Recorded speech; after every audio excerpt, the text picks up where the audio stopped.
Yung failure is already accepted like part of life. It's not really a failure because you gain education. For young people, since they are still young, they have all the time, they have all the energy, just go and go.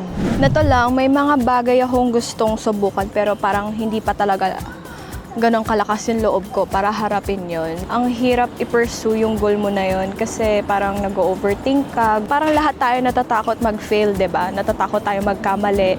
Pero paano nga ba natin nilalabanan yung takot na yon na mag-fail? Paano ba tayo mag-go pa rin kahit may kaba?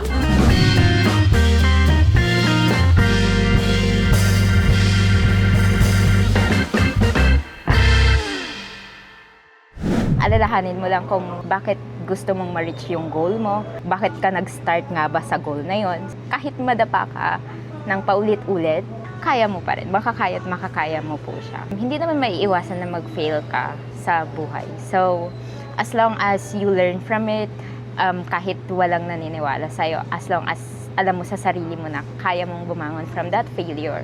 Paano malabanan yung feeling na yun na natatakot ka na mag-fail is just really to focus on what you really want sa life mo. Like for example, like for those newcomers in Canada, for sure like they are also scared of coming here alone. So I know starting a new, like if you come here and then you're new to everything, you have to have a fresh start. Even though there are some bad days, but you keep on pushing yourself, you have to persevere and just hold on to your dreams.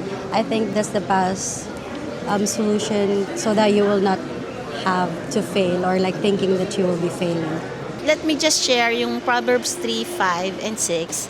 It says that trust in the Lord with all your heart, never rely on your own understanding, and in your daily life, make it like glorifying to God. Takot sa Diyos, number one. Yeah, just the fear of God.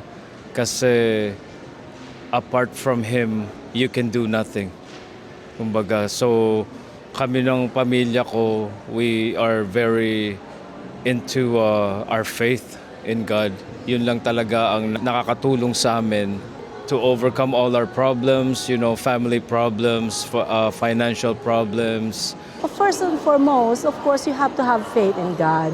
He brought you to a place and He knows the best for us. Secondly, we have lots of support systems here, right?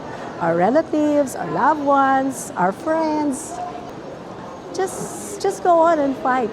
Tamang kausap lang sa mga friend, meron kang maganda na group of friend na mapag-sharean mo ng mga problems mo. Isang malaking tulong din po sa iyo para pagpatuloy mo yung laban. Failure is one step to be successful naman. Yung failure is already accepted like part of life, and I'm not afraid to fail because when I fail, I have God as my strength. Keep trying your best, don't give up. If you think you failed, it's not really a failure because you gain education. For young people, since they are still young, they have all the time, they have all the energy, just go and go.